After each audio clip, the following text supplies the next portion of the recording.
Ada kisah tentang pernikahan sepasang suami istri. Mereka baru menikah dan hidup dalam kesederhanaan. Dan mereka membangun perekonomian rumah tangga mereka dengan menjual sayur mayur dari pasar ke pasar. Awal mulanya mereka berjalan kaki. Lambat laun rezekinya meningkat, mereka bisa membeli gerobak dan mulai menjual sayur mayur itu menggunakan gerobak. Kemudian rezekinya meningkat, mereka bisa punya kedai di pasar. Sampai akhirnya mereka punya ruko dan menjadi distributor sayur mayur. Dan mereka menjadi saudagar yang kaya raya. Rumahnya megah, mobilnya mewah, dan hartanya melimpah ruah. Suatu ketika, mereka sedang makan malam berdua, dan terdengar suara orang mengetuk pintu. Tok, tok, tok. Assalamualaikum. Kemudian sang istri berkata kepada suaminya, biarkan saya yang membuka pintunya, wahai suamiku. Dan ketika sang istri membuka pintu, dia mendapati yang mengetuk pintu tadi adalah seorang lelaki yang meminta-minta menggunakan pakaian compang-camping dan berkata, wahai ibu, tolong berikanlah aku makanan walaupun sedikit. Sungguh sudah beberapa hari ini aku tidak makan. Kemudian karena si istri ini adalah wanita yang soleha, istri yang soleha, dia mengatakan, aku harus meminta izin dulu kepada suamiku. Maka dia masuk menemui suaminya dan berkata kepada suaminya, wahai suamiku, yang di luar mengetuk-ngetuk tadi adalah seorang pemuda, seorang lelaki, yang katanya sudah beberapa hari tidak makan dan dia meminta makanan kita walaupun hanya sedikit. Bagaimana pendapatmu? Tanya sang istri kepada suaminya. Apa jawaban suaminya? Suaminya mengatakan, tidak. Jangan berikan makanan kepadanya walaupun sedikit. Kalau kita memberikan makanan kepadanya, itu seperti kita mendidik dia untuk bermanja-manja. Suruh dia bekerja dan mencari makanan di tempat lain. Itulah jawaban dari sang suami. Lalu kemudian, karena si istrinya adalah wanita soleha, maka dia kembali menemui si pemuda tadi. Dan mengatakan kepadanya, aku minta maaf, suamiku tidak berkenan untuk memberikan makanan kepada Anda. Silahkan carilah di tempat lain. Dan kemudian sang istri menutup pintu. Malam itu berlalu. Sehingga kemudian bencana datang menimpa keluarganya secara bertubi-tubi. Sampai dia memiliki utang yang besar, sampai aset-asetnya disita, sampai hartanya habis. Hal ini membuat sang suami depresi. Sampai ia menjadi orang yang gila dan kemudian meninggalkan istrinya begitu saja. Tinggallah sang istri ini menjanda seorang diri dalam keadaannya seperti itu. Tidak ada harta yang tersisa. Namun ia beristighfar, mulai bangkit, menjalani hidupnya seperti biasanya.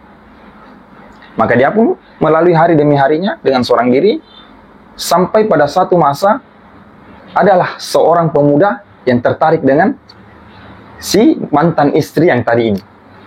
Maka kemudian pemuda ini mendekatinya, sampai mereka sepakat untuk menikah, jadilah mereka pasangan suami istri yang baru. Dan mereka memulai perekonomian keluarga mereka dengan sederhana. Dimulai dari berjualan sayur mayur dengan berjalan kaki. Lambat laun rezekinya meningkat. Dia bisa punya gerobak. Lambat laun dia punya kedai di pasar, sampai dia punya ruko yang besar dan menjadi saudagar. Hidupnya dalam harta yang berlimpah ruah. Sampai satu malam mereka sedang makan malam.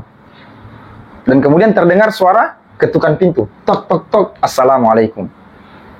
Lalu kemudian berkata sang istri, wahai suamiku, biarkan saya yang membuka pintunya. Pada posisi ini, sang istri menjadi trauma, mengingat keadaannya yang lalu. Dan begitu ia membuka pintu, betul saja dia menjumpai lelaki yang pakaiannya compang-camping. Kemudian berkata, wahai ibu, berilah saya makan walaupun sedikit. Sungguh beberapa hari ini saya tidak makan. Dia mengingat persis kejadian yang dia alami sebelum itu. Akhirnya, sang istri mendatangi suaminya, berkata kepada si pemuda yang compang-camping ini pakaiannya, saya harus meminta izin dulu kepada suamiku. Dan begitu dia minta izin kepada suaminya, wahai suamiku, di luar ada pemuda yang pakaiannya compang-camping, katanya sudah tidak makan beberapa hari, dan dia minta makanan kita walau sedikit. Bagaimana pendapatmu? Sang istri trauma. Tapi apa jawaban suaminya yang baru? Suaminya mengatakan, berikan makanan terbaik kita kepadanya. Kalau perlu, kita tidak perlu makan makanan ini malam ini. Ya mudah bagi kita untuk mencari makanan yang lain. Maka kemudian sang istri mulai menyiapkan makanan-makanan terbaik yang mereka punya dan memberikan kepada si peminta-minta tadi. Lalu si peminta-minta ini berlalu meninggalkan rumah tersebut, mengucapkan terima kasih dan pergi. Ternyata setelah menutup pintu, sang istri menangis sehingga membuat suaminya merasa ada sesuatu yang salah. Lalu kemudian sang suami berkata kepada istrinya, "Mengapa engkau menangis, wahai istriku? Adakah engkau menyesal karena kita telah memberikan makanan terbaik kita kepadanya? Adakah engkau menyesal kita tidak makan malam ini?" "Tidak, suamiku. Dahulu aku sedang makan malam bersama suamiku yang pertama. Lalu kemudian seorang laki peminta-minta datang, mengetuk pintu kami dan meminta makanan. Akan tetapi suamiku tidak ingin memberikan kepadanya. Karena ia berkata, dahulu kita pada saat susah tidak pernah meminta-minta. Karena kerja keras kita lah sehingga kita bisa sukses seperti sekarang. Sehingga aku pun tidak memberikan makanan kepada lelaki peminta-minta itu. Tapi malam hari ini, kejadian berulang, seorang lelaki peminta-minta datang kepada kita di saat kita tengah makan malam, tetapi justru engkau memberikan makanan terbaik kita kepadanya. Namun sungguh, bukan karena makanan itu aku bersedih, tetapi aku bersedih karena lelaki peminta-minta tadi adalah mantan suamiku yang dulu."